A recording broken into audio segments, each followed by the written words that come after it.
একটা ব্লগে। সো এটা হচ্ছে আমার Saint John's to Corner Brook সিরিজের চতুর্থ ব্লগ। আজকে আমি যাচ্ছি হলো গ্রসমন্ড যে পার্কটা আছে ওই পার্কের হাইকিংয়ে যাচ্ছি। তো দেখতে পাচ্ছেন লাস্ট ব্লগে আমি দেখিয়েছিলাম আহ, আমরা শুরু করতেছি হাইকিংটা। এখন আমরা মোটামুটি 7 জনের মতো যাচ্ছি। এটা একটা 17 কিলোমিটারের হাঁটা রাস্তা এবং সামনে পাহাড়ি উঁচু পথ আছে। মোটামুটি এই পাহাড়টা প্রায় মনে হয় 1700 মিটারের মতো উঁচা। সো অনেকটাই উঁচু বলা যায়। আর আমার তেমন একটা হাঁটা চলা করার অভ্যাস নাই, সো ভালোই প্যারা হয়ে যেতেছিল। এই যে এখানে আমরা তো হাইটাইলে যেতেছি, সামনে দেখতে পাবেন যে পাহাড়গুলা মোটামুটি অনেক বড় এবং দেখলে মনে হয় কাছে, কিন্তু আসলে এটা একটা ইলিউশন, ভালোই দূরে।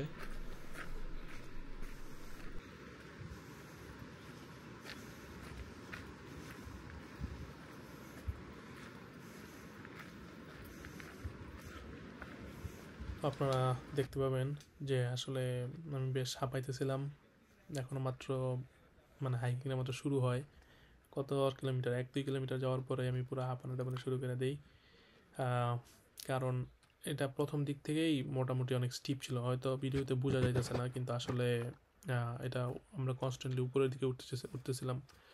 সো উপরের দিকে ওঠা এলিভেশনগুলো আসলে একটু কঠিন। আর আমরা শুরু করছি আসলে লেটে, বিকাল 3টার দিকে শুরু করি।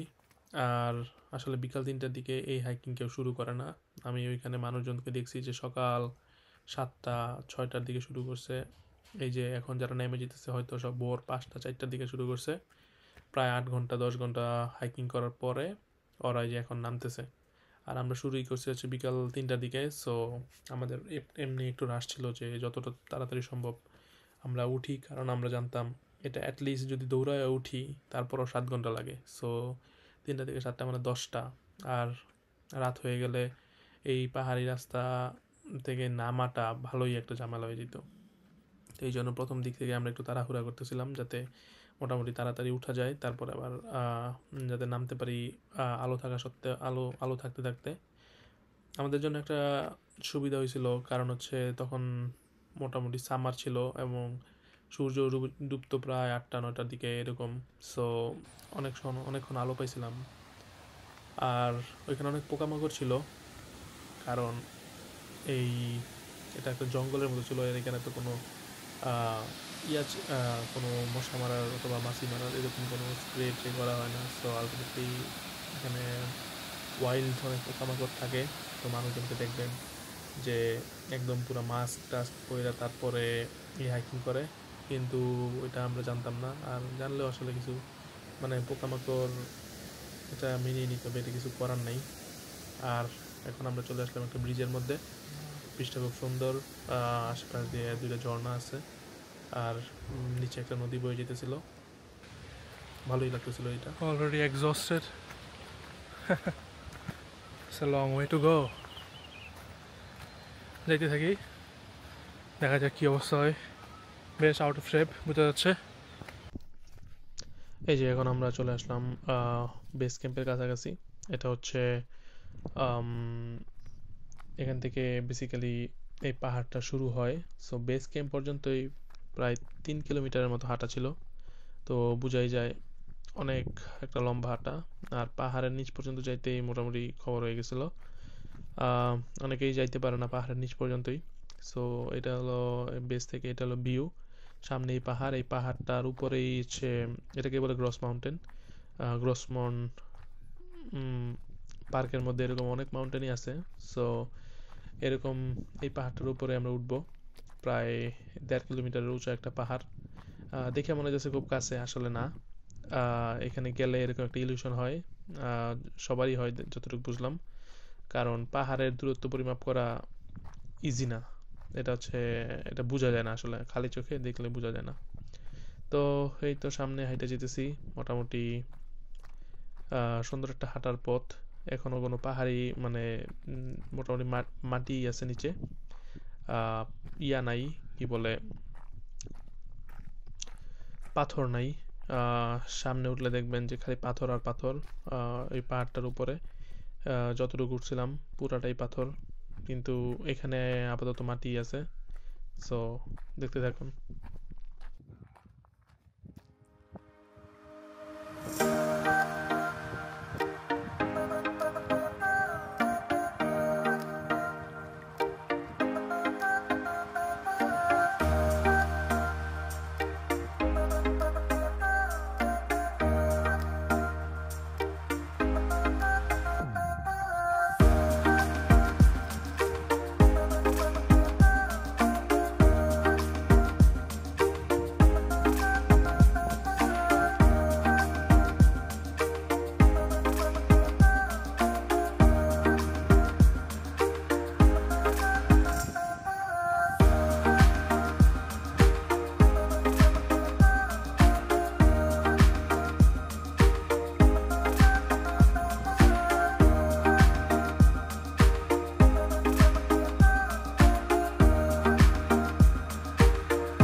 ফাইনালি পৌঁছে গেলাম ফাইনালি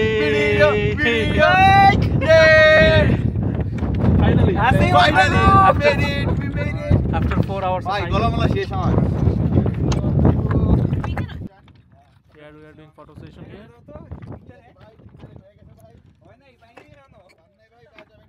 কেরো কাছে পানি নাই? একটু তোমার কাছে পানি আছে? পানি আছে? একটু দিও। কোথায় একটু পানি খেয়ে নেই। ফাইনালি 4 ঘন্টা ধরে আমরা জাস্ট খালি ক্লাইম্বিং করছি। তো এই ক্লাইম্বিং করার পরে আমরা এখন গ্রসমর্নের যেই সামিট এখানে উঠে গেছি।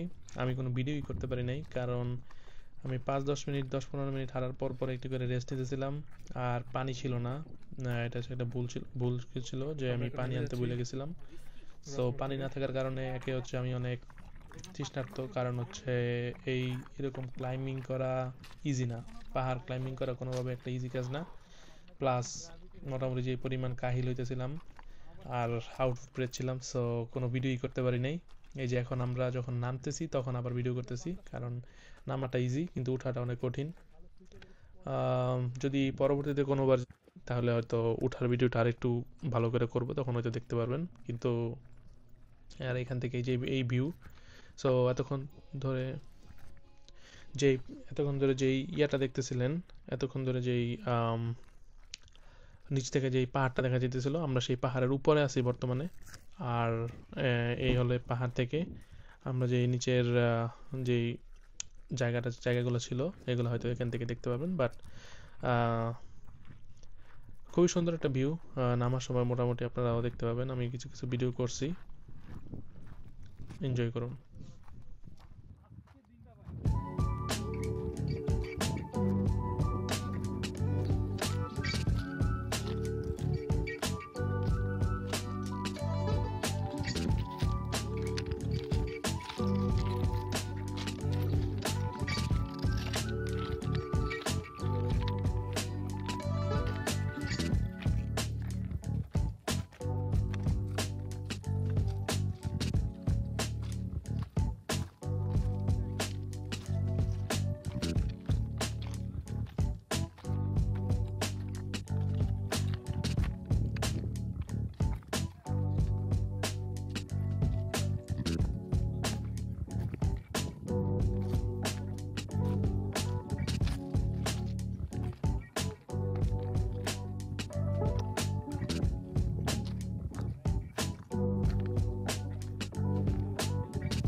আমরা এলাম সৎ ভাই, সৎ। আমরা এলাম সৎ ব্যবসায়ী, বুঝেন নাই? তো এই যে এখন দেখতে পাচ্ছেন আমরা হচ্ছে নামতেছি। আর ভিউটা অ্যাকচুয়ালি ম্যাগনিফিসেন্ট। একদম পুরো একটা ভ্যালি দেখা যায়, নিচে নদী। আর খুবই উঁচা থেকে, প্রায় 1 কিলোমিটার উঁচা থেকে দেখতে পুরো মনে হয় যে বারডাই ভিউ। আর হলো এখানে পুরোটাই পাথরের রাস্তা, যেটা বলতেছিলাম নিচের দিকে মাটি ছিল, বাট উপর থেকে নিচ পর্যন্ত নামা যে রাস্তাটা একদম পুরো পাথরে। মানে এখানে পাড়াইতে পাড়াইতে পাটা পুরো ব্যথা হয়ে গেছিল, কারণ এই পরিমাণ পাথরের রাস্তা পাড়ায় প্রায় 10 কিলোমিটারের মতো হাঁটা কোনো ইজি ব্যাপার না।